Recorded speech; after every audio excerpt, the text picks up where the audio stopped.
Welcome to Top Tier Wrestling, your ultimate destination for all things WWE.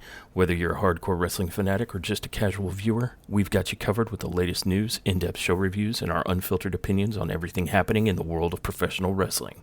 Get ready to step into the ring with us and stay on top of the wrestling world. This is Top Tier Wrestling.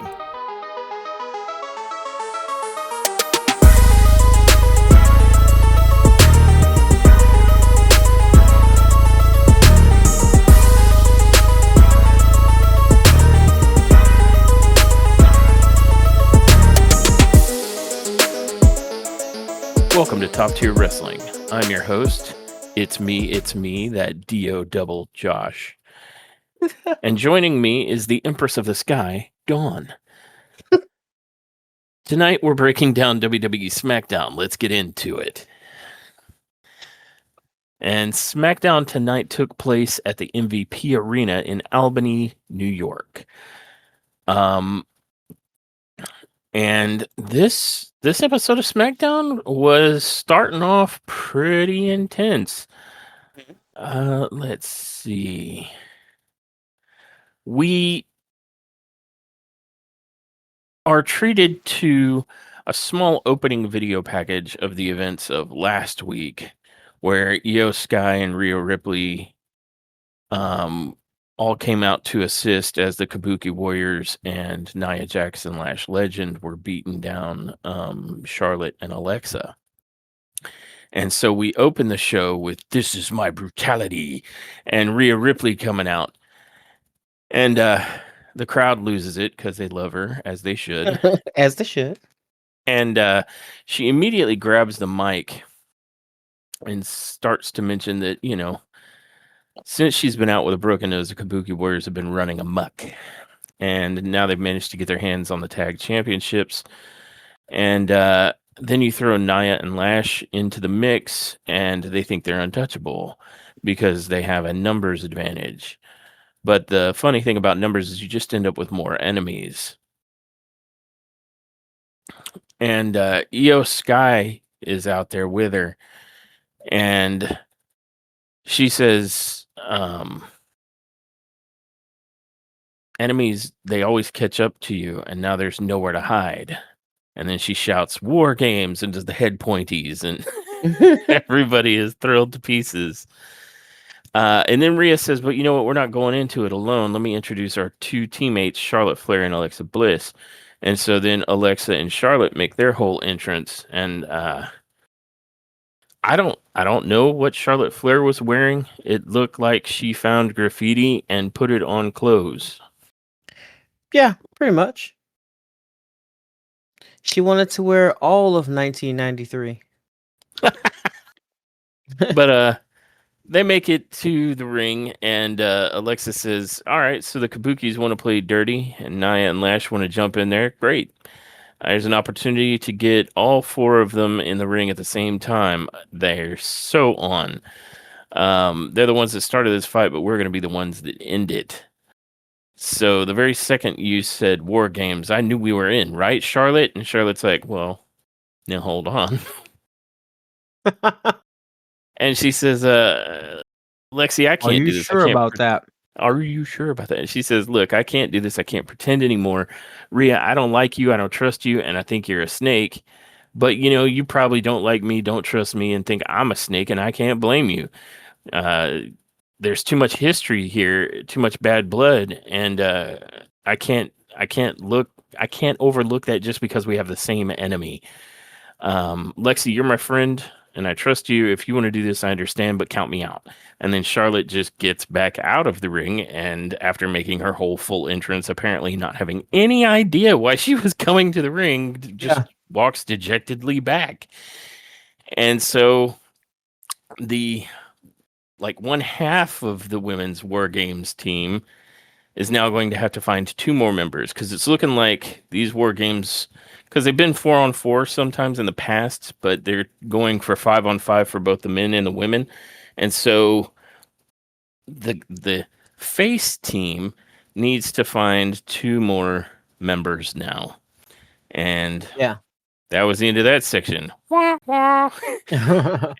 And so After All I that, kept feel thinking was, did she not know that she wasn't gonna do this? Like, why was she wait? I mean, I guess she wanted to wait to give her answer until she was out there on stage, I suppose.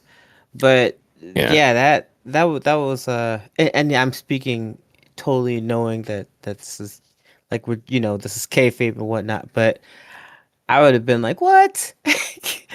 Like, if you had told me in the back, then I could have told them backstage.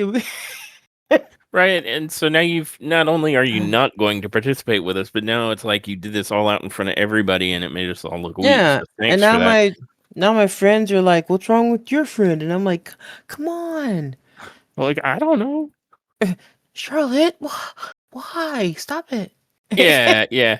Well, that's the funny thing in WWE, kayfabe notwithstanding, because even the kayfabe picks and chooses when this works, is like they'll say stuff like they switch between acting like these women haven't spoken to each other since the show went off air last week. Like this is the first time they've talked to each Yeah, that's other always since. so weird to me.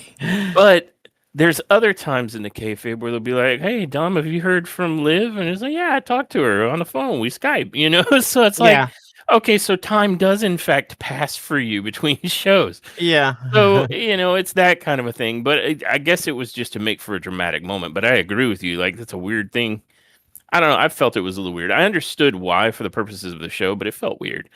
yeah. Um, but to sort of rekindle the hype, since everybody got all excited when Rhea and Io came out, and then they Yeah, were like, that's your wah, opener? wah, with Charlotte, they're like, okay, we got to pick the energy back up. So they're like, immediately they cut to Jay Uso, who is Yep. like, please, please play my music.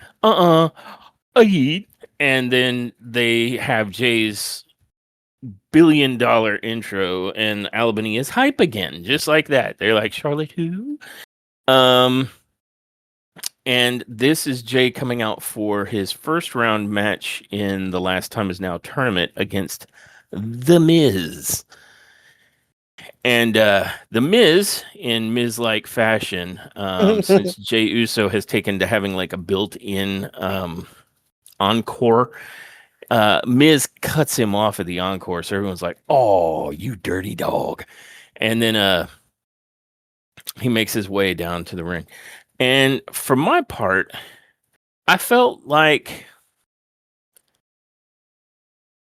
I went into this with very little doubt that Jay would win. So all I was really wondering is if Jay and Miz could give us a good match, because I don't recall seeing this matchup too often in the past.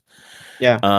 And fortunately, I felt like it was a solid opening match, and that it was real smart placement with the way it was playing with the crowd's emotions, right? Like Rhea and all of them ladies got the crowd real hyped, and then Charlotte like took a bucket of cold water and just put it on top of them.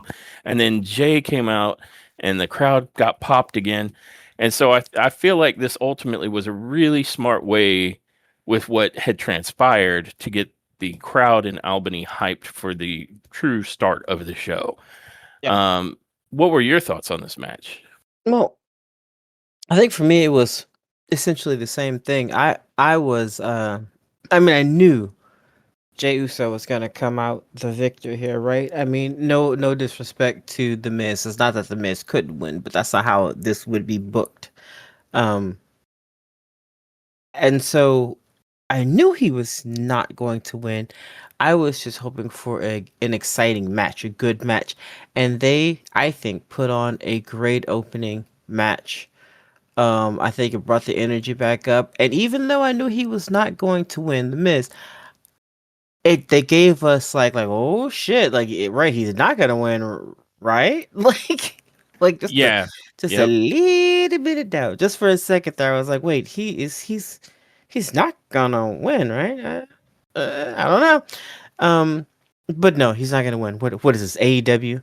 Um, so but still, Shot fired. I said what I said, but still, a really good match, really good, great Yeah. opening. And there was And one. Oh, I'm Sorry. sorry. Go Go ahead. ahead. Go. No, no. I think Uh, I think you're about to talk about the same thing I was just about to talk about. What were you about to say? I was gonna mention that like hellacious DDT. Were you? Yes, yep. Okay, Like then where I'll let Jay you. basically does like a headstand there. Yeah, it was Yeah, nasty looking. it looked great. Yes, the like honestly, these two looked really good together. Really good. Like they've been doing it for years. It's almost like they have. Yeah, like a couple of pros out there. Yep, but ultimately, as the match wound down, the Miz just couldn't quite keep Jey Uso down, and Jay kind of spikes him. Like it looked like he was setting him up to like maybe super attitude adjust the Miz, but then he just drops straight down and kind of like slingshots him off of the corner top two ropes. Yeah, And that leaves the Miz kind of in the exact right position for the Uso splash, which is exactly how it played out. And so Jay ends up winning by a pinfall. But it was a solid match. It was better than I thought it would be. yeah, Because, yes, I mean, yes. I didn't really have high expectations for a The Miz match. No offense. No That's how offense. he's been booked for Yes. years. So, Every so but often they take the gloves off of him, they take the leash off of him and let him be just a little bit dangerous. Every so often. But for the most part, no. No, they one day they were like, "Happy birthday, you have reached jobber age." yeah, basically. But still a good match. That said, following that match, we're taken backstage where we see Nick Aldis talking with Ilya Dragunov, and some jackass in DIY comes and interrupts the conversation. Oh, it was Tommaso Ciampa. Again. Yeah, and he's telling Nick that his so-called fighting champion needs to learn how to respect the rules of an open challenge. And Nick corrects him, saying the champion has the right to determine how he handles an open challenge. And then I think Gargano asked if Dragunov has the right to keep calling his best friend, indicating Tommaso Ciampa, a jackass. The answer is yes. Yes, we do have free speech in this country, and so we can call a jackass a jackass. You fucking jackass. So, but they go back and forth about, does he look like a jackass? Is he a jackass? And that makes Ciampa say, all right, enough with the jackass. All right. The point is that Dragunov issues an open challenge every week and he keeps ducking me. And so Ciampa wants Nick to make it make sense to him. And Nick responds by saying, that's funny because I was just talking with Dragunov about this. And when he took on the Legacy of the Open Challenge, he promised to do things the right way. And the right way is not giving opportunities to jackasses. And Dragunov says, yeah, it means fighting warriors who are willing to fight with respect and honor for the title. And there's nothing honorable or respectful about Ciampa. So Dragunov wants to give his opportunity to someone who fights with honor and has his respect. And Ciampa is getting heated, but then Fraxium appears, and it looks like Axiom will be fighting Ilya Dragunov tonight. Then, as that's sort of situating, Nick Aldis runs into Paul Heyman and Bronson Reed, who were standing just outside of his office. And Heyman indicates they need to talk to Nick for a minute. And when they come back from the commercial break, Nick is immediately calling for security. And it's like, that seems premature. Don't be a Uh, Karen, Nick. but before security proceeds to escort Heyman and Reed from the building, Nick asks what he can do for him, and Heyman says that Nick is being overdramatic, and I tend to agree. Like Yeah. he called security without even hearing a word come out of his mouth. He just asked if they could talk. But he is reminding Nick of the War Games agreement, and he says that he's allowed to pick his team from any talent that's under a WWE contract across any and all brands, which includes SmackDown. And Nick says, cool story. Thanks for traveling all the way to Albany to tell me something that I already knew because it's in the paperwork. It could have been a phone call or an email. So unless there's anything else to discuss, can you both get the hell out of my building? Because I don't want the Vision disrupting the show. And that's when, shortly after that, Cody Rhodes and security shows up. And Heyman's like, oh, well, if it isn't the golden goose, the one who's been afforded all the protection. And Cody immediately asks Heyman what he wants to talk about. And Heyman says he wants to talk about Cody getting involved in the Vision's business on Raw. And Cody says, I don't know about being the golden goose or protection, but as far as Raw was concerned, you put my friends to the fire, which meant I was the next one through the flame, and you knew that. And this is Friday Night SmackDown. And the business here is about this WWE Championship. So if you're not here to fight, then you should leave. And Bronson Reed steps in and says, I'll fight. And Cody insists that Nick create a match tonight with Reed. And Nick's like, yeah, I could make that happen. And Heyman goes on with like, well, that's not good enough. Why not put the WWE Championship on the line? And Cody's like, do it. And so Nick ends up making the match official. So the main event for the evening is going to be Cody Rhodes and Bronson Reed in a World WWE Championship match.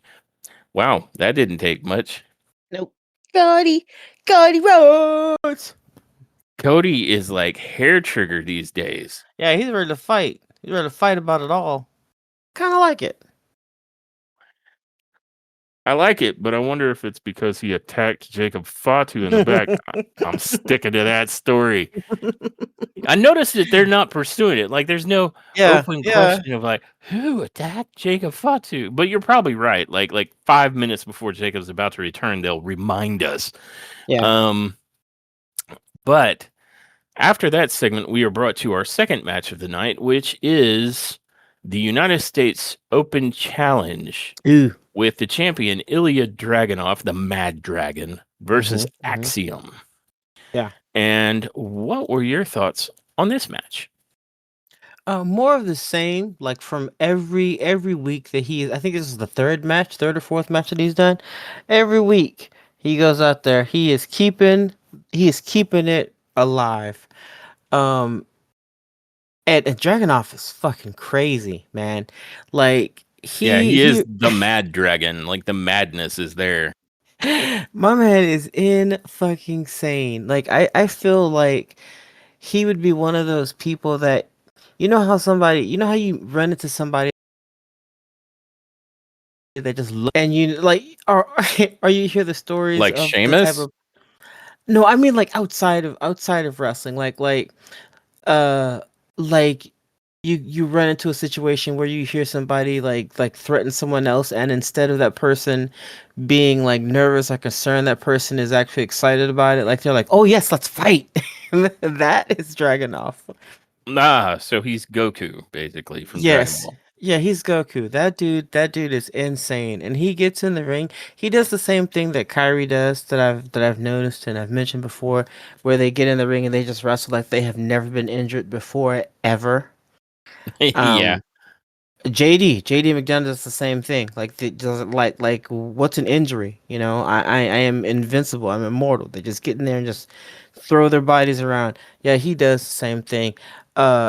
Axiom did amazing tonight. He looked really good. Like this was another one of those matches where you know Dragunov is gonna win, sort of, sort of. Because I mean, I didn't expect for Sammy to not win, so I kind of feel like they're keeping me on my toes with this belt. Like at any week, he's gonna get bested finally by someone.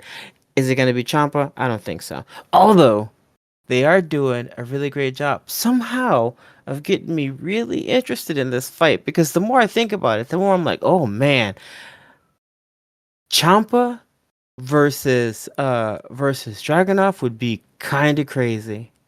So I'm here for it. But this was a good match, really good match. Yeah, I'm inclined to agree. First and foremost, I would like to say we were giving mad props to what Sami Zayn was doing with the championship, and I didn't think they could do it better. But then Sami drops the title to an actual mid-card guy who's doing the exact same thing while promoting the rest of the mid-card. And so they did one up it. And Ilya has been carrying that torch like a pro. And his matches are insane to watch. Like, I can't tell if he's going to kill himself or his opponent first. Um, this was an absolute one more brutal banger from Ilya Dragunov. And initially I was like, Dragunov is gonna body Axiom, you know? But Axiom ended up giving him a really good fight. Yeah. It wasn't until kind of near the end, and this is after they had a really good kind of back and forth match, that ultimately the power and intensity of the Mad Dragon was just too much. And Ilya ends up picking up Axiom, who had him in a cross arm bar or a Jujikatami for the Taz's listening. Um, and he single arm power bombed the bejesus out of him, and then he more or less bounced off the rope and came in with an H bomb, and that was it. You know, after that point, Axiom was like, "Brr," he was done. So this was a great match. The only thing that kind of marred it, and not really marred it like it made it a worse match, but it was the only kind of negative side, is that the whole match you were saying, I think Tommaso Ciampa's going to interfere. Well, he didn't until after the match, where he showed up just to beat the crap out of Axiom. And it's like, Axiom's not even the dude you're pissed at. Yeah, I did not understand why he went after. I didn't understand why he went after Axiom, but okay, it's very Yeah. strange. Well, and I mean, I guess it preserves anything between him and Dragunov if they're saving that up, but it also just seemed like really misdirected. Like, you're mad at Dragunov because he's not challenging you, so you're taking it out on Axiom. But we find out later that that will result in a match between Axiom and DIY for the following week. But yeah, otherwise a phenomenal match. Ilya even helped Axiom to his feet and was, you know, a good sport. Um, and then held onto his head like it was gonna fall off as he left the ring. So yeah, fantastic. Ilya Dragunov is really stepping up to continue this United States Championship Open Challenge scenario. He's doing great. Yeah, yeah, I agree, and I'm So excited. I don't know. I don't know who's gonna go against next, but I do know that. it's I gonna do be a know. banger. Yeah, exactly. Yeah, I agree. Um, did you want to hit that segment following that match? Sure. Yeah, yeah. After that, we had Nick Aldis once again. Oh, now I see. Now I see. Now I see. But after that, we had Nick Aldis again backstage with his what was it called, raffle balls with the names of Right. of all the wrestlers. And once again, Truth is trying to get Nick Aldis to deal with his heavy loaded balls or some shit. Um, and Nick Aldis is trying to tell him that his names are already that his name, excuse me, is already in the raffle, and our Truth is just not hearing it. So he eventually forces he forces Nick Aldis to cup his balls gently, Gently. gently. Like Nick Aldis like grabs him from and he's like "Ah, gentle, you know. So he has to he has to gently hold There Truth's was balls. there was a thick and sticky double entendre going on here. So then, uh, our Truth leaves, and Chelsea is asking Chelsea and Alba Fire show up, and they're asking Nick about her pyro. Why was there no pyro for her after she won the Women's United States Championship last week for the second time? Or a championship celebration because Nick canceled it. And I think that, like, because I'm thinking, yeah, that's true. Where is it? I guess they had no time in this episode to do it, but you know how most of the time they do stuff like that. They didn't even do that for the Yeah. Kabuki Warriors either. You Um, should feel some vindication because I think you mentioned it for both of those situations. You mentioned it about Chelsea, and I believe you mentioned it about the Kabukis that they didn't get I really a chance to celebrate. Yeah, yeah, and I kind of feel because I honestly feel like the Kabuki Warriors just like the win was an afterthought with them, and I don't like that. I think they deserve the belts because they fucking won the belts. Can we have a little celebration? Same thing for Chelsea. Can we get a little celebratory action, please and thank you? And Nick says that he agrees with that, but she has to do him a favor, and he gives her R-Truth's balls. But she doesn't know whose balls they are, so she's holding them. And Alba does mention that they're nice balls. And then Chelsea's like, "Whose balls are these?" Whose Um, balls are these? Ah! Again, the double entendres were thick in this segment. It was hilarious. yeah, dummy, stupid thick. But yeah, we close out the segment with Chelsea being very confused about the balls that she is now delicately holding in her hands. And moving after on that, yeah, from that. after that, we come back and Tommaso Ciampa is viciously attacking Axiom during the commercial break. Like they're showing us the attack, and that's when we were like, "Why though?" We're like, Yeah, and Tommaso Ciampa, it was the such a fuck? jackass move. It Yeah, was such a jackass move because one, he's beaten up Axiom, who had just gotten his ass handed to him by Ilya Dragunov. One, and he's not even delivering that brutal of a beatdown, and he runs away instantly when Nathan Frazier shows up. So it's just like you instantly. cowardly Like jackass. Nathan, I He think got a kick off at him. Like he kicked towards him, and and Tommaso Ciampa Champa was like, ran. He was like, "Holla!" Yeah. And if you need video evidence of why jackasses aren't getting to participate in the U.S. Open Challenge, I believe you have it now. It's on video record documentation. documentation. It even includes the noise he was making when he was running away. Yeah, that's true. That's true. Factual facts, truth. Truth.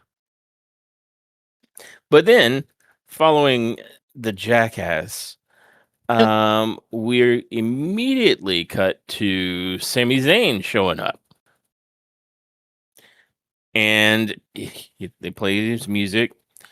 Um, what is it like? Bun, dun, ba, dun, dun, dun, dun, or however it goes. I don't know. I'm not particularly I fond of Sami think Zayn's music, so I don't care. I think you were just singing "Living La Vida Loca."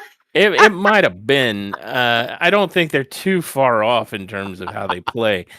Um, but Sammy Oh makes his way to God. the ring and Whew. he says, "Hey, Albany, you good? I gotta tell you, since I've come to SmackDown, I've had some highs and I've had some lows. I came over and I did what I said I was going to do. I beat Solo for the US champ, and I did it. And I did some amazing things with that. I got to wrestle John Cena's last match on SmackDown. I got to go toe to toe with the best talent SmackDown has to offer. And I think when we were watching, I added to it, and you dropped the belt to Ilya Dragunov, who's better.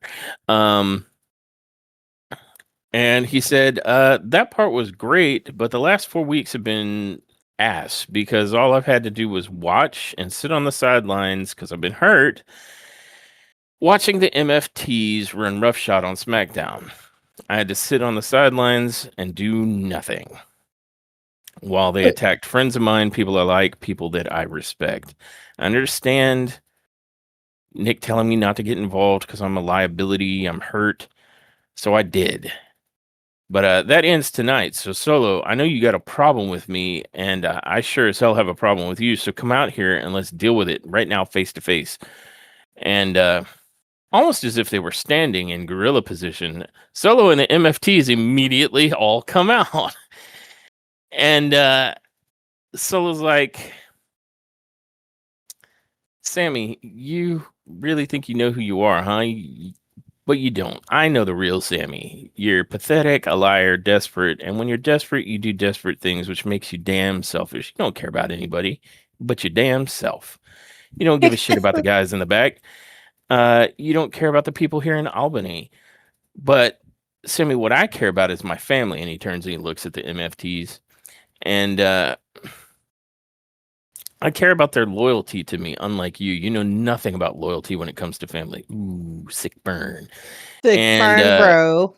yeah. And he says, as a matter of fact, Sammy, you better watch who the hell you're talking to before I come in there and kick your ass. Because don't forget, you're still wounded, aren't you? This could end very badly for you. I could drop you right here, right now, where you stand, Sammy. But I'm not gonna. I'm gonna wait till you're 100% medically cleared and good to go. And when you do get cleared, Sammy, understand I'm coming for you. Okay. Um, Stop. I mean, the number of dudes that are like, I'm coming for you. It's too much. And our truth is handing other men his balls. Oh, Um, anyway, I digress. well, t- So Sammy is like, um, well, here's the good news. You're not gonna have to wait long because I'm 100% medically cleared as of tonight. And so if you want to do something about it, do something right now. But know one thing, I didn't come alone. And it's at that moment that all the other MFTs get blindside attacked by Ray Phoenix, Shinsuke Nakamura, and the Motor City gun machines. I mean, I'm sorry, I Motor said that City wrong. Street Gang. The Gun City Motor Machines. No, shit. Yay. Is that it? Okay, good. That's good enough. Um, Yay. and so that leaves Sammy and Solo alone in the ring, and Sammy says, "Bring it." And Solo tries, but then he gets his face punched in by Sammy. And as he sets up to go for the haluva kick, Talatonga pulls Solo out of the ring, and the other MFTs who apparently managed to fend off Ray Phoenix, Nakamura, and the Motor City Machine Guns all hop in there and start like beating down Sami Zayn. And shortly after that, those aforementioned gentlemen all step back into the ring and end up clearing the MFTs out of the ring. And I want to say, I think Phoenix does a dive on all of them. It was the one where I was like, did they catch Phoenix very well? Because it looked to me like he Yeah. just straight dropped to the damn floor. He even stopped and looked like he was like, ow, but then he still got back up. Um, but it was a cool segment, and now apparently there's going to be some heat between Solo and Sammy in the near future. Man, and Solo's got a full dance card, right? Because he was Yep. drawn into the last of the first round. What is it? The last time is now tournament. Yeah. Um, and he's got the mystery opponent, and I think that's did they say that's happening on Raw? I think so. Yeah. So Solo's gonna be busy. Yeah. Um, I hope he makes a good showing because, like, I feel out of the MFTs who have been looking strong lately, Solo needs to also look strong again. Like, Yeah. not like kind of a joke. So Yep. Yep. Yep. fingers crossed. But after that, we are taken backstage where we see Cody Rhodes, and he runs into Jay Uso, and Jay said he heard the Vision's got a title shot tonight. And you know how they do. Things could get slimy out there, so he'll get your back, or he's got your back, Cody. And then Jimmy joins the conversation and also has Cody's back because he says getting hands on the Vision sounds like a party to him. Um, and Jimmy also indicates that he spoke to CM Punk on the phone earlier. See, that's an example of how time does, in fact, pass. Yes. Yep.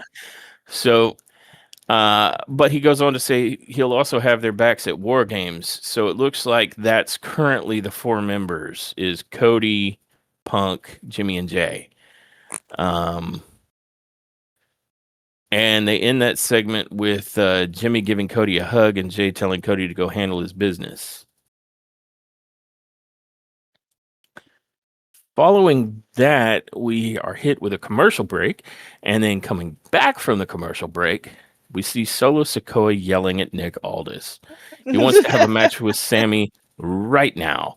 And Nick says he doesn't have enough time. Plus, Sammy's not the only person going after Solo and the MFTs. So in 2 weeks, Solo and the MFTs will battle Sami Zayn, Rey Fenix, Shinsuke Nakamura, and the Machine City Motor Guns. Damn it. Ooh. In a 5-on-5 traditional Survivor Series elimination match.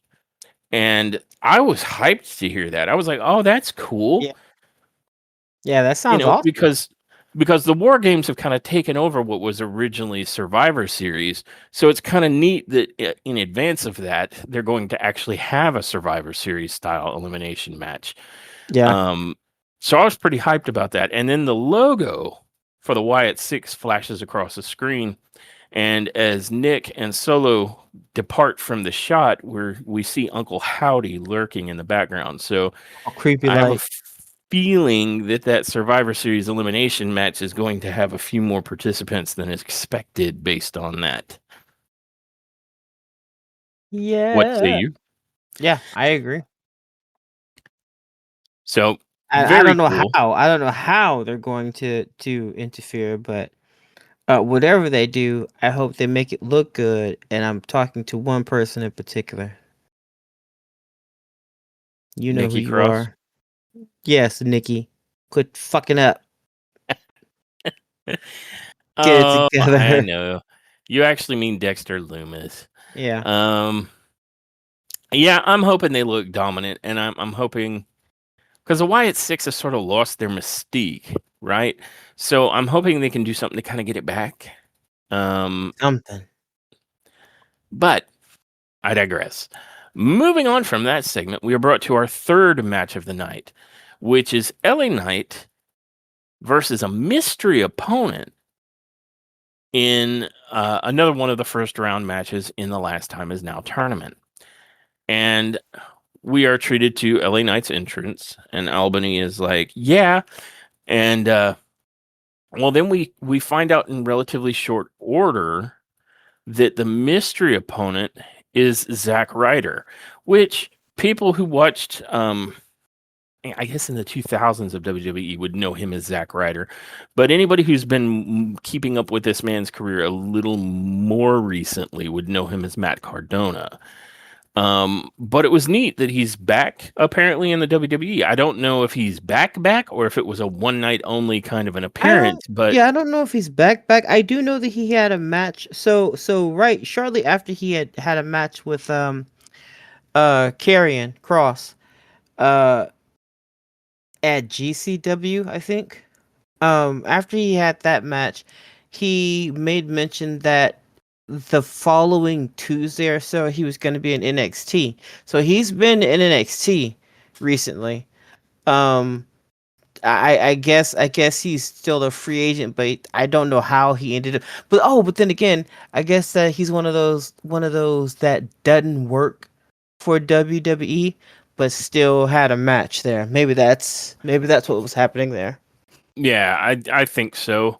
Um, but who knows? Maybe it could lead to a contract with the WWE if that's what Maybe. Matt wants. I Um, don't know if it is though, but if it is, awesome. yeah, But and if it is, then he could be on contract and travel around with Chelsea as well. You know, that probably make things a little easier for the two of them. true, true. But that surprise revealed. What were your thoughts about this match? I think this is probably the match of the night for me. Him and LA Knight um looked phenomenal. They looked great together.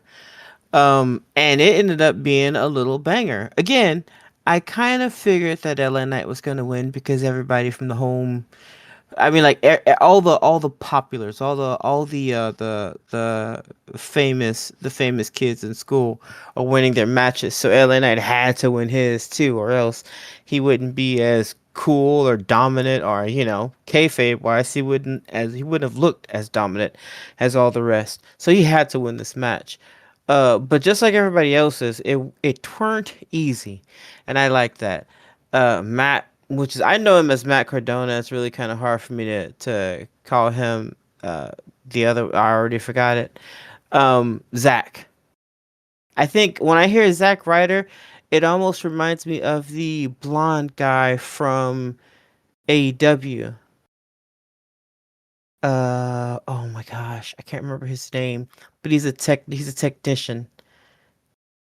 Uh, you know who yes. I'm I talking know it's about. Zach you're thinking Saber? of. Zack Saber Jr. That guy. Yes, that's Yeah, immediately yeah. who I think of when I hear Zach.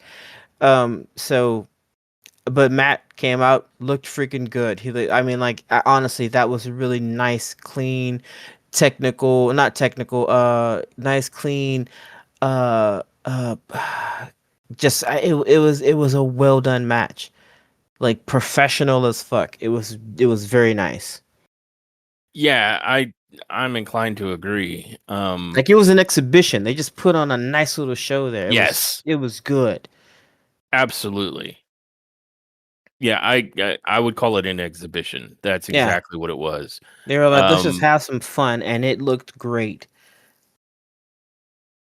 It looked like they both enjoyed what happened and wrestling with each other. Like it looked good.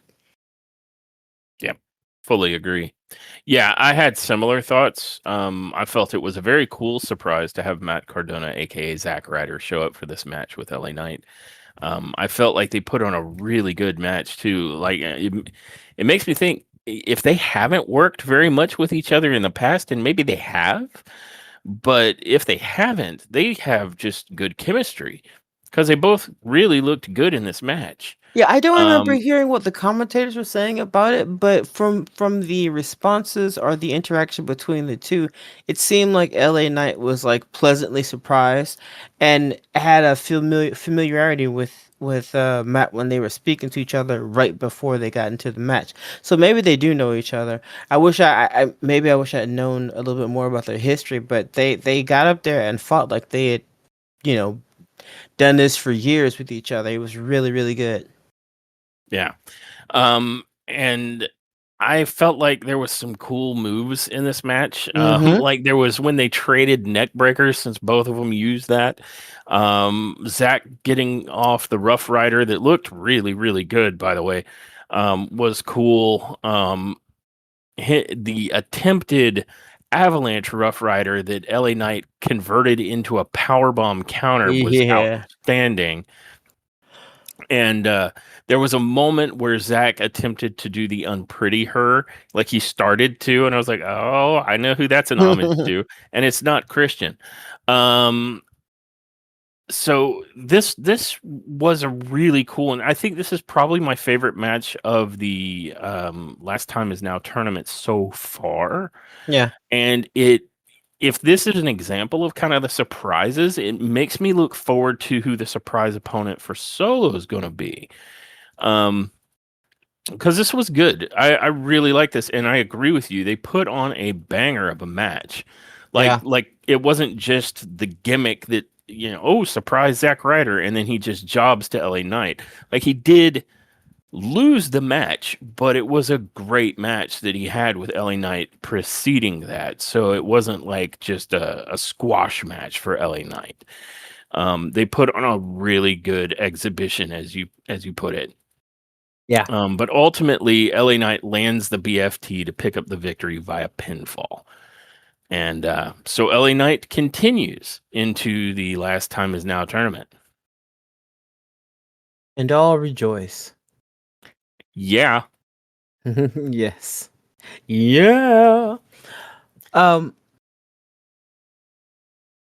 Please go, continue. Oh, I thought you were gonna take up for the next segment after that. I was, but I thought you were about to do it. I didn't wanna talk over No, you. no. By all means, go ahead. Okay, well, after that we got Alexa Bliss, Rhea Ripley, Io Sky in the backstage area. Io looking painfully perplexed. And her life just is wrong. Or she's hungover, or she has to take a shit. Either one, that's what's happening. It, it could be all three at once. Could be all three at once, like uh, and she's been holding it in for like 3 days or something, cause she she's gonna pass out. But they're backstage trying to figure out what the fuck's going on, like why, like Charlotte. uh she just walked out, and Alexa's surprised that she just walked out. Like, oh, and she's not even returning phone calls or text. You know it's serious when your girl ain't answering the phone or a text message. You know it's serious. I'm not sure why she's not answering. Um Hopefully, Yeah, hey, maybe she got kidnapped or something by the Kabuki Warriors, and that'll play out. I don't know. I don't know. Um I don't know why Alexa's surprised. I mean, the whole time they were not friends. yeah. But I mean, I guess she wouldn't. I guess she didn't believe it. She's like fake news. Um but she was like she's not even answering her phone calls or text messages. Uh And Rhea is like, yeah, I know. I mean, I know that she's got a like we've got a checkered past. Like, they've been at each other's throats a couple few times. Charlotte lost the belt to Rhea in a epic fucking match. It was epic. Um, with the face slam of the century. Uh, Charlotte lost half her face in that match. If you guys didn't see it, I don't know what to tell you, but she lost half her face, and that is one of the reasons why she had to be gone from wrestling for a while to have her face reattached. True story. That Um, explains so much. Stop. My But bad. I digressify. Um, so basically, Rhea is like, well, I guess we just have to find two more people, or two more ladies for our team because Charlotte's like, fuck this shit, I'm out. But they didn't get very far in their conversation because Nia Jax shows up and starts whipping ass, and then Lash shows up and starts whipping ass. And I mean, like, I think Rhea was getting the upper hand on Nia, and then Lash came in and was like, "Oh hell no," and went after her. And then the Kabuki Warriors showed up. I'm pretty sure Asuka started dancing at some point. Um, and then security comes and starts yelling at him to go away to get out of here. But I mean, the damage has already been done. The Kabuki Warriors Lash Naya, they're looking super super dominant. Uh, as War Games approaches. So this is exciting. I mean, I know we got Rhea Ripley on the ladies side. We got Io Sky. We don't have any like weak links here, to be perfectly honest. We got a really good solid team on both sides. So Yeah. But that said, like in this beatdown segment, Lash Lash Legend looked, bodied everybody. yes, Like she came in and pushed Io so hard into the production crates that she bounced back, at which point Lash like drove her knee into Io's midsection. yeah. And Oh, Io that was looked like, lit. and she like the sound she made, I was like, oh, was that for real? Like, And then oh, like Lash Io's, just discards her and proceeds to toss Rhea with prejudice yeah, into some more of the crates and just dropped her like it was nothing. And this is Rhea Bloody Ripley, mind you. yeah, Lash is fucking like she lives up to her last name, fucking legend. Like she destroyed in this segment. yeah. So frightening. Yeah. Yeah, I don't know who they're gonna go find, but they gonna have to be some big ladies. Yeah, it's gonna be Omos on a wig. Oh man. It could. I mean, the guy's got to get some work uh, somehow. he's got a Uh, man. but yeah, it very nearly would take that to offset Naya and Lash. Shit, just Lash by herself. No offense to Naya or anyone else, but Lash is ridiculous. Um, Yeah, she bodied him like badly. Um, So yeah, I was very impressed with Lash Legend. She hasn't had a lot of time to make her impact since returning to SmackDown, but she's made every second of every segment she's been a part of like the Lash Legend show. yeah.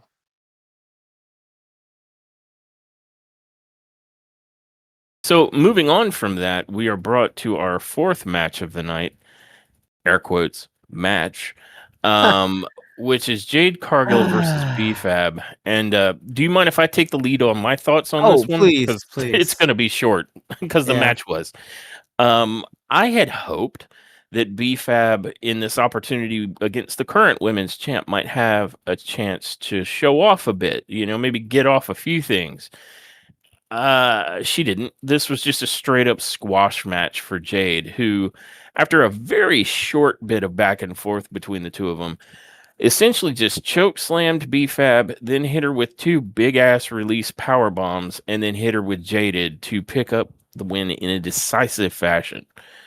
Um, and then after the match, I think Michin was checking on BFAB and then I guess mouthed off or looked at Jade in a way that Jade didn't like. And so Jade got into her face.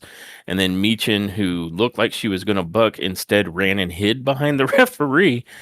And so yeah, it was just Jade looking dominant and bodying people like BFAB. And then like psychically she bodied Michin without having to raise a finger. It was a total squash match.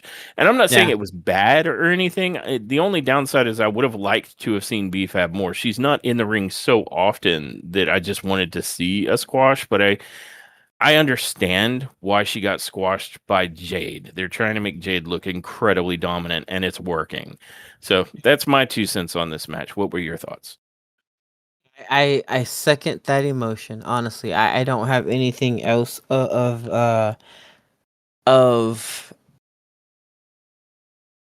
I don't have anything else to add to that. It was honestly just a squash, guys. I mean, I don't think she got a hit off. I think she countered maybe one or two moves from Cargill, and then after that, everything was just destruction. So Yep. yeah, I had hoped that maybe but they kind of put her on old school Maxine status, and she got bodied. That was that. So who knows? Maybe they'll use that to kind of revamp her or something if they give a shit. I don't know. Yeah. I do hope that we see more from BFAB. For sure. Yeah. But tonight wasn't going to be it. I mean, unless they were showcasing her ability to get bodied and sell, in which case she did good enough. Yeah. Um, but following that incredibly short and easy match for Jade, we have Nick Aldis sort of like reintroducing us to what is going on with the Last Time Is Now tournament. Because I remember we were like, Nick, we were here last week. We know how this goes because Yeah. they're like reiterating the whole thing that they're going to select superstars at random from their little spinner raffle. And, the most prized career altering opportunity is to face John Cena, and now I'm recapping the whole damn thing for him. So, in case anyone didn't understand, there's a tournament going on to be in John Cena's last match as his opponent, and they're drawing people at random. And um, so once again, they're going to pick a couple of people, and it looks like first up for the next match in the tournament is going to be Carmelo Hayes taking on Bronson Reed. Whew, that is going to be a tough one for old Carmelo. They've been pushing him, Look. trying to make him look legit, but Bronson Reed is no joke. Yeah. So, and Carmelo's not a big guy; he's a fast guy, and so he's going to have to stay the hell away from Bronson Reed, or he'll be a flat guy. Um, Yep. and in the next match, it's going to be Pinta El Cerro Miedo versus the Prince Finn Balor. Yeah, that's gonna be good. Yeah, I'm looking forward to that match because I think Finn and Penta could put on like a 5-star clinic if they're given enough time and are Yeah. allowed to. Um, so I'm excited to see how those matches will go. We also end up finding out, as I mentioned earlier, that DIY and Fraxium are going to battle. And the on SmackDown, the final two first round matches will occur as well.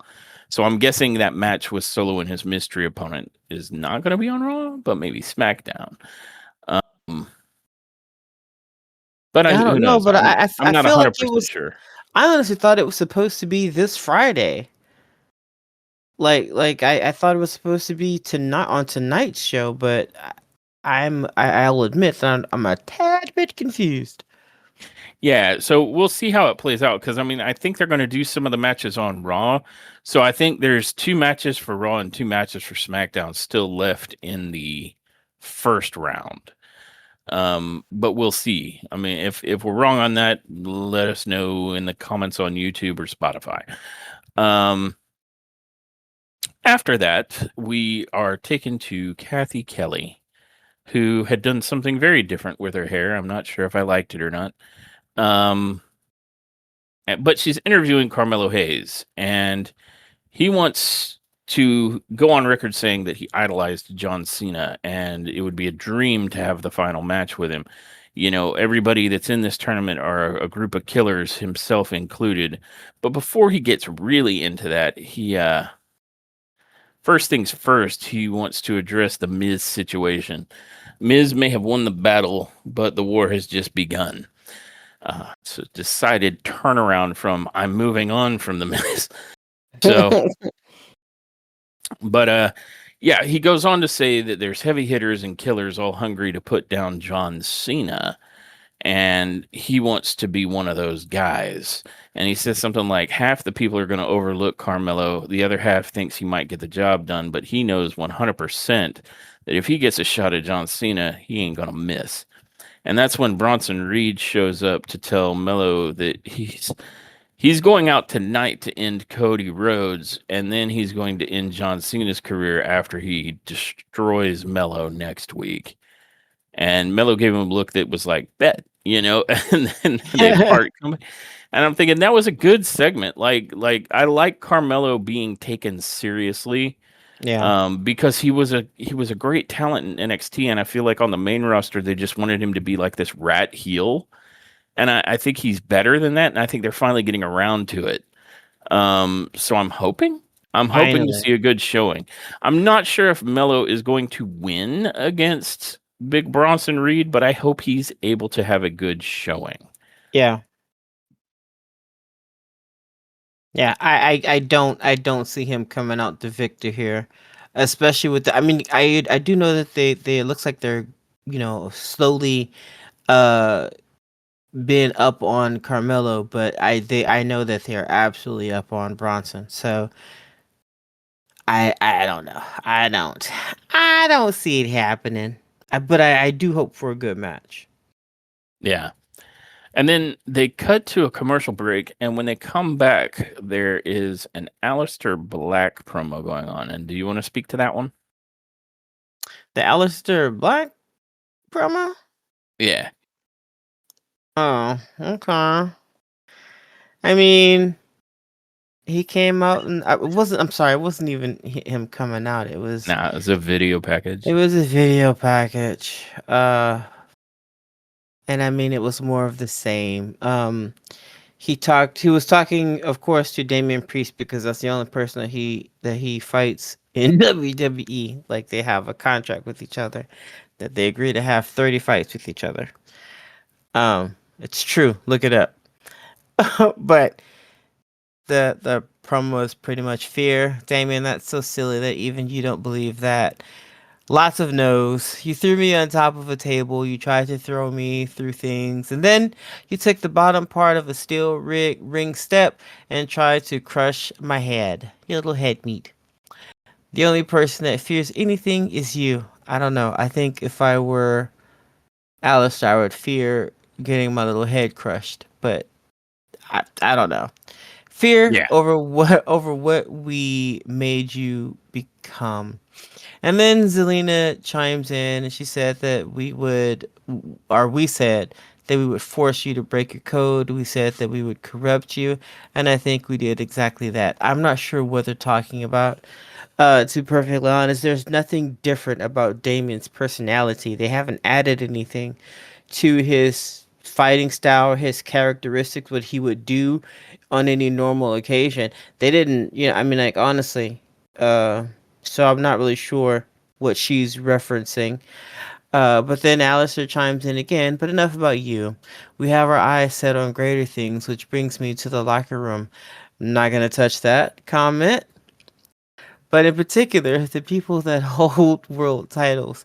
See, I left fear behind the day I stepped foot back in this place. Shots fired. And I became the one thing that nobody wanted me to become, everyone's enemy. I don't know what the fuck he's talking about because, again, he only fights Damien. So, not really sure what the fuck they're on about. But that was their stupid promo. Yeah, and I wanted you to kind of read through that because I know your feelings on Alistair and Zelina. You feel like they have just stepped back into the exact same spot that Carrion and Scarlet I left. think it's funny that anybody would still argue that now at this point. Um, Well, I wanted to add to that by saying, the last time we saw Carrion and Scarlet, what were they trying to do? They were trying to corrupt Sami Zayn. So this yeah, exact same angle is what Carrion and Scarlet did with Sami, is what's going on with Alistair. And just recently on the independent like on YouTube, Carrion did this whole thing about like picking targets and that anyone with a title is a new target. And then you got Alistair saying, which brings me to the locker room, any of the people that hold world titles, and it's like, it really is yep, just Alistair and Zelina doing the exact same shtick as Carrion and Scarlet. yeah, And it's so apparent. And it's a really unfortunate, like couldn't you do anything else with anything. Alistair? I mean, why did you get rid of Carrion and Scarlet if you were just going to put Alistair and Zelina in that role? Yeah, Um, so I mean, that was sort of my take on it after I I was heard waiting for that. him to go TikTok. Yeah, I I was yeah, yep, you're not wrong. Yeah, So, your assessment initially that this feels just like it's just a new version of Carrion and Scarlet, you I feel is cannot argue that, reinforced man. here. That to me that is without argument at this point.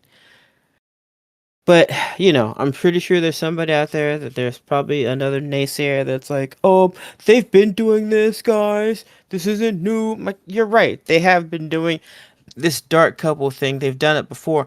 What I'm saying is, they didn't start doing this again until Karrion Cross and Scarlett were no longer a part of the company. They also didn't change their opener until they were out of the company. They also didn't start doing these dumb like we know all about corrupting and we told you we were going to do this type business. This is literally man, don't make me pull up the fucking receipts, man. This is literally the same thing now. Yeah, But it's not tremendously original is what I'm saying. And for those like you who drew comparisons between the two, they're leaning into it is basically what I'm seeing. Because again, yeah. this whole "we made you broke your code, we corrupted you," that was exactly the angle that like Carrion was doing for a year prior, with the last one being Yep. against Sami Zayn. Like everybody he came in contact with, he was the devil on their shoulder, bringing out their worst side. So it's that whole shtick all over again, just now with Zelina and Alistair. So it's like, Yeah. nice. So yeah, and I felt like it was super apparent in this particular promo, like even more so than it was before. So that was my thoughts on that particular promo. I don't have anything against like Alistair and Zelina in No. particular, but the fact that Karrion and Scarlett got let go just so that these two could basically do the exact same shtick feels bad, man. Yeah. And for those that are saying Karen was mid, Alistair's mid. I mean, I don't listen, you have to show me something that Alistair Black has done that stands out versus something that Karrion Cross would have done in the ring, or Killer Cross. If we go Killer Cross, if we go all the way back to NXT Killer Cross, then there's no question that he's a better wrestler than Alistair. So let's not go there. Let's not go there. Let's just use the current run of Alistair in WWE. Hell, we can even go back to AEW, his the last run there, uh, to judge whether or not Alistair Black is a better or equal to Carrion. We can go there. And if we're gonna use WWE Carrion, yeah, they absolutely are. They're pretty much the same dude. Like you cannot listen. I don't feel like arguing with anybody, but that's probably a hill that I'm okay to die on, because they really are pretty much the same at this level. Yeah, I don't disagree. Again, I felt like this promo just sort of reinforced some of those comparisons.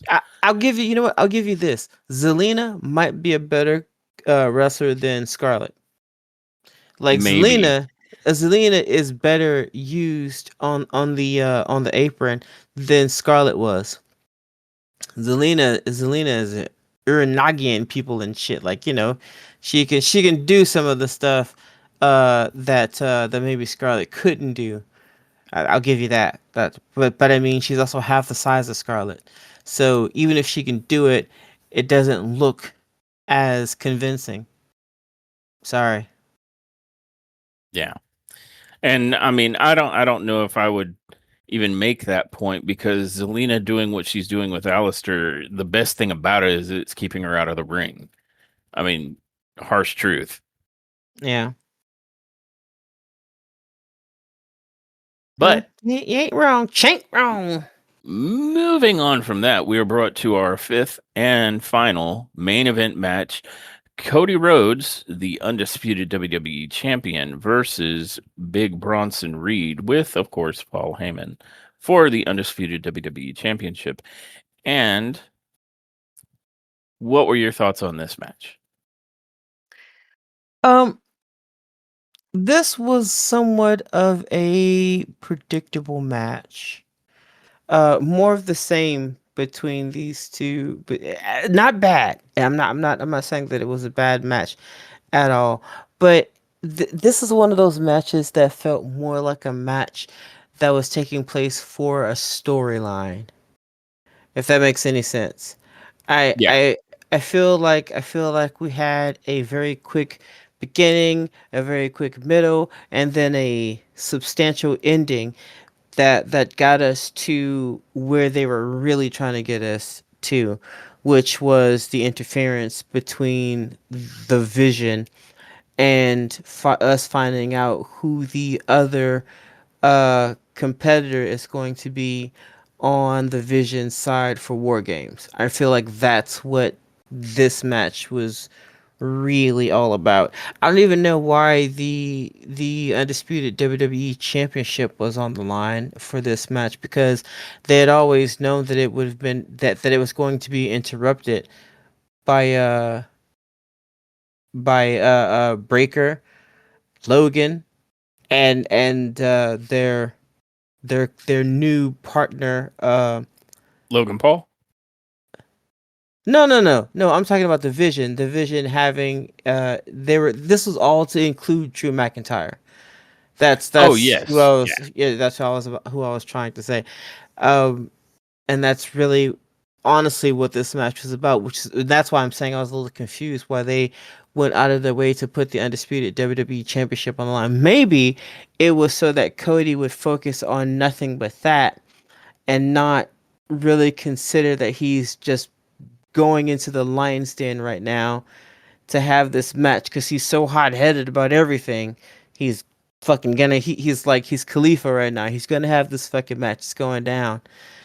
Um and not like really paying attention to the signs of we're just trying to get you out there so that we can beat your ass, Whoop buddy. that ass. Yep. Yeah. And whoop that ass they did. Um But honestly, even with that, because I mean, like I said, I know that this match was for the storyline. It was still good. It was a good match. Um, I am in a weird position with Cody where I'm kind of getting tired of seeing him in the ring again. But I'm not tired of the storyline that I keep seeing them putting him in. Like, I like the whole Jacob Fatu getting attacked and we're not knowing who it is yet. I'm still very interested in that. Like it's in the back of my mind every time I'm watching Cody and I'm watching Cody's reactions. Now they seem to have kind of brushed it under the rug, like that whole storyline. Like but then again, you know how like I think we said this in a couple of podcasts ago, where we mentioned that they WWE tends to do that when they want people to kind of forget about a storyline. And then, like 5 minutes before that person's returning, they bring the storyline up again. Yeah, yeah, So I agree. I'm thinking that's what's gonna happen here. Yeah, I agree. I think you're spot on. I think we're not going to hear anything about that until they're ready to kind of reintroduce Jacob Fatu. Yeah. As far as my thoughts on this main event match, I felt I pretty much agree with you. I feel like this was mostly a match to do the story arc between the war games and kind of it was a little bit of a taste of what it might look like with Cody Rhodes going against Bronson Reed. And the taste we got, I felt, was very good. Like those two, I Hmm. think, work well together. Yeah. Um, and I think the main purpose was to, well, twofold, really. I think it was to allow the Vision under the pretense of a championship match. And I think you said it perfectly. You know, they made it a championship match so that Cody's eyes would be on the fact that, you know, the idea that Bronson isn't going to give up a world title match by interfering, Yeah. well, fooled you. Um, Yeah. you know, by Yeah. Yeah. having the Vision interfere. Um, and then also to kind of pay off that Paul Heyman had said earlier to Nick, look, you know, the contract stipulates any wrestler under WWE contract under any brand he can pick for his team. So we're surprised when Drew McIntyre shows up because he was suspended, at least in the kayfabe. Yeah. And, you know, that was Paul Heyman doing that, you know, 40 chess bullshit. And so and now we have a tremendously dominant looking War Games team on the Vision side of things. Like we've got Ron Breaker, Big Bronson Reed, Logan Paul, and freaking Drew McIntyre. And Logan and Drew have worked together in the past. So Hmm. there's already chemistry there. And I mean, I know a lot of people have some strong opinions about Logan Paul, but the one thing that's just a fact is that this dude is good in that ring and he can Yeah. show out and show up for big matches. And then everybody else, Braun Breaker, Bronson Reed, and Drew McIntyre, that's like 1,000 pounds of fucking death just by themselves. Yeah. So I contrast that with CM Punk, Cody Rhodes, Jimmy and Jay Uso, and I'm thinking it ain't looking so good for the good guys going Yeah. into War Games. I mean, I no mean, even if they disrespect. go and get Roman Reigns, if Paul Heyman pulls a trigger on Brock Lesnar, this is a losing endeavor for, you know, Punk's team. It's not going to go well. But Yeah. I digress. I felt like this was a really good build-up for the hype for War Games and a great way to end the show. It was a really, I know it wasn't as much of an in-ring showcase as you might want out of a main event, but for storytelling purposes and for getting hype built for War Games, it was about as good as it gets. Um, so that said, we go off the air with the Vision and, you know, additional members, Logan Paul and Drew McIntyre, all standing tall over Cody, Jimmy, and Jay as the credits roll. Yeah. So pretty good. What would you review this SmackDown episode?